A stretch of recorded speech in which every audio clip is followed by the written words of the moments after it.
Assalamualaikum warahmatullahi wabarakatuh. Selamat pagi anak-anak. Semoga kalian tetap semangat belajar di rumah, jaga kesehatan. Mari kita tonton video pembelajaran di tema 7 ini. Indahnya keberagaman di negeriku. Indonesia adalah negara kepulauan. Banyak sekali pulau yang dimiliki Indonesia.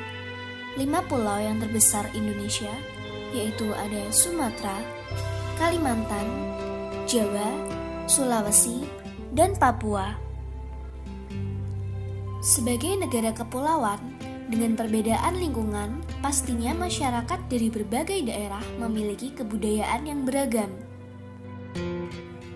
Keberagaman tersebut mulai dari suku bangsa, agama, bahasa, adat, dan budaya, tetapi semua dapat hidup rukun berdampingan, sebagaimana yang tertulis dalam Garuda Pancasila, yaitu Bhinneka Tunggal Ika, yang artinya berbeda-beda, tetapi tetap satu jua.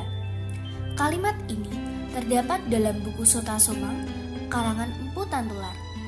Empu Tantular hidup pada masa kerajaan Majapahit sekitar abad ke-14. Dalam buku Sotasoma, pengertian Bhinneka Tunggal Ika lebih ditekankan pada keanekaragaman agama dan kepercayaan di kalangan masyarakat Majapahit.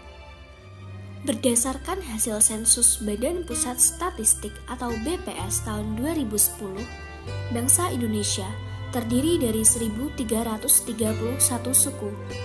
Setiap suku bangsa hidup dalam kelompok masyarakat yang mempunyai kebudayaan yang berbeda antara satu dengan yang lain. Mari kita lihat beberapa suku yang ada di Indonesia. Mari kita mulai dari Pulau Sumatera. 5 suku terbesar yang ada di Pulau Sumatera yaitu suku Batak, suku Melayu, suku Minangkabau, suku Aceh, dan juga suku Rejang. Di Pulau Kalimantan juga terdapat banyak suku. 5 di antaranya yaitu suku Dayak, suku Kutai, suku Pasir, suku Bajau, dan suku Banjar. 4 suku terbesar yang ada di Pulau Jawa yaitu ada suku Jawa, suku Sunda, suku Betawi, dan suku Madura. Di Sulawesi ada suku Bugis, suku Makassar, suku Gorontalo, suku Minahasa, suku Toraja, dan masih banyak lagi. Di Papua pun banyak berbagai suku. 5 di antaranya yaitu suku Asmat, suku Dani, suku Amungme, suku Korowai, dan suku Muyu. Bangsa Indonesia memiliki keanekaragaman budaya. Tiap daerah memiliki corak dan budaya masing-masing yang memperlihatkan ciri khasnya. Seperti halnya rumah adat. Rumah adat umumnya dibangun menyesuaikan kondisi bentang alam wilayah setempat. Tidak hanya unik, bentuk rumah adat mengandung makna dan simbol tertentu. Semua itu disesuaikan dengan adat istiadat tiap-tiap daerah. Mari kita lihat rumah adat di berbagai daerah di Indonesia. Rumah Bolon dari Sumatera Utara, Rumah Gadang dari Sumatera Barat, Rumah Krong Bade dari Nangro Aceh Darussalam, Rumah Rakit Limas dari Bangka Belitung, Rumah Panggung Kajang Leko dari Jambi, Rumah Rakyat dari Bengkulu, Rumah Limas dari Sumatera Selatan, Rumah Nowo Sesat dari Lampung, Rumah Baduy dari Banten, Rumah Tanian Lanjan dari Madura, Rumah Joglo Situbondo dari Jawa Timur, Rumah Joglo dari Jawa Tengah, Rumah Sunda dari Jawa Barat, Rumah Kebaya dari daerah khusus Ibu Kota Jakarta, Rumah Bangsal Kencono dari daerah istimewa Yogyakarta, Rumah Selaso Jatuh Kembar dari Riau, Rumah Belah Bubung dari Kepulauan Riau,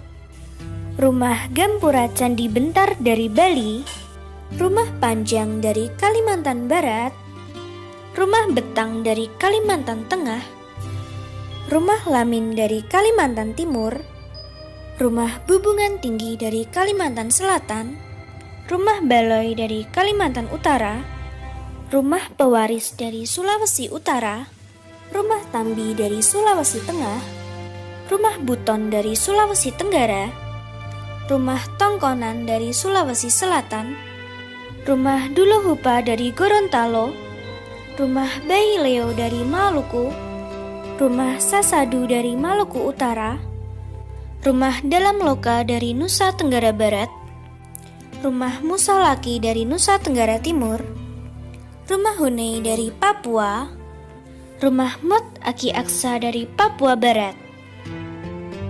Perbedaan kondisi geografis wilayah Indonesia mendorong berkembangnya pakaian adat. Bagi bangsa Indonesia, pakaian adat termasuk salah satu kekayaan budaya. Penduduk daerah biasanya mengenakan pakaian adat dalam peringatan peristiwa atau acara tertentu. Contohnya, pakaian adat dikenakan saat acara pernikahan atau tradisi adat daerah setempat. Di beberapa daerah, pakaian adat dikelompokkan sesuai kedudukan atau status pemakainya dalam masyarakat. Contohnya, pakaian raja, kepala suku atau bangsawan berbeda dengan pakaian adat rakyat biasa. Mari kita mengenal berbagai macam pakaian adat yang ada di berbagai wilayah Indonesia. Koteka dan rok rumbai berasal dari Papua. Papua Ewer berasal dari Papua Barat. Kain ulos berasal dari Sumatera Utara. Aesan Geda dan Aesan Pasangko berasal dari Sumatera Selatan. Padang Bundo Kanduang berasal dari Sumatera Barat. Baju Gambe dan baju Koje berasal dari Sulawesi Tengah. Baju Bodo berasal dari Sulawesi Selatan. Bebunggawi dan Bebunggawi Langgai berasal dari Sulawesi Tenggara. Patukduk Toaini berasal dari Sulawesi Barat. Laku Tepu berasal dari Sulawesi Utara. King Bibinge dan King Baba berasal dari Kalimantan Barat. Kustim berasal dari Kalimantan Timur. Sapei Sapa dan Takla berasal dari Kalimantan Utara. Sangkarut berasal dari Kalimantan Tengah. Pengantin Babaju Kun Galung Pacinan, pengantin Mbak Amar Galung Pancar Matahari, pengantin Bagajah Gamuling Baular Lulut, serta pengantin Babaju Kubaya Panjang berasal dari Kalimantan Selatan. Lambung atau pegon berasal dari Nusa Tenggara Barat. Ti'i Langga berasal dari Nusa Tenggara Timur. Jawi Jangkep atau kebaya berasal dari Jawa Tengah. Pesaan atau mantenan berasal dari Jawa Timur. Sukapura atau yang biasa sering disebut dengan kebaya berasal dari Jawa Barat. Baju adat Betawi berasal dari daerah khusus ibu kota Jakarta. Surjan bagi pria dan kebaya bagi wanita berasal dari daerah istimewa Yogyakarta. Pakaian adat Bali berasal dari Bali. Ule Balang berasal dari Aceh. Baju setting serta kain cual berasal dari Bangka Belitung. Baju pengantin berasal dari Banten. Baju cele atau kain salele berasal dari Maluku. Tulang bawang berasal dari Lampung. Melayu Jambi berasal dari Jambi. Kebaya labuh serta teluk belanga berasal dari Kepulauan Riau. Melayu Riau berasal dari Riau. Mukuta serta Biliu berasal dari Gorontalo. Setelah mengetahui berbagai suku, rumah adat, dan pakaian adat, mari kita mempelajari alat musik tradisional yang ada di berbagai daerah di Indonesia. Alat musik tradisional biasa digunakan untuk mengiringi tarian atau untuk upacara adat. Selain sebagai alat musik, nyatanya beberapa di antaranya juga kental dengan nilai budaya dan kearifan lokal masyarakatnya. Serunai. Serunai berasal dari Nusa Tenggara Barat yang memiliki jenis bunyi aerofon. Cara memakainya dengan ditiup, lalu nadanya diatur dengan jari tangan. Gambus. Gambus berasal dari Riau yang mempunyai jenis bunyi kordofon, yaitu bunyi yang berasal dari dawai atau senar. Gambus memiliki 3 senar sampai 12 senar. Gambus biasa dimainkan sambil diiringi gendang. Kolintang. Kolintang berasal dari Sulawesi Utara. Kolintang memiliki jenis bunyi idiofon. Cara memainkannya dengan dipukul. Guoto. Guoto berasal dari Papua Barat yang memiliki jenis bunyi kordofon. Cara memainkannya dengan memetik senar. Gendang. Gendang berasal dari Yogyakarta yang memiliki jenis bunyi idiofon. Cara memainkan gendang dengan ditepuk di area lunak menggunakan telapak tangan. Rebab.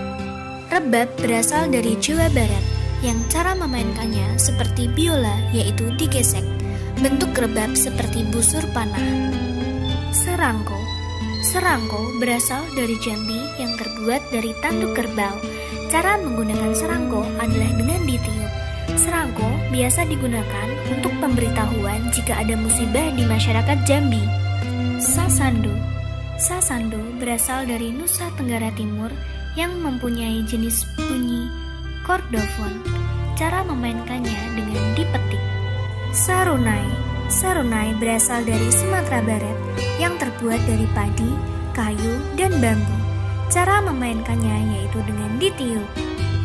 Masih banyak lagi suku bangsa dan alat musik tradisional yang ada di Indonesia. Indonesia penuh dengan keragaman seperti halnya suku bangsa, rumah adat, baju adat, alat musik, tarian tradisional, lagu daerah, upacara adat, adat istiadat, dan masih banyak lagi. Hendaknya kita sebagai generasi penerus bangsa untuk melestarikan budaya. Demikian tadi video pembelajaran di tema 7 ini. Mudah-mudahan kalian dapat memahaminya. Ihdinas siratal mustaqim. Assalamualaikum warahmatullahi wabarakatuh.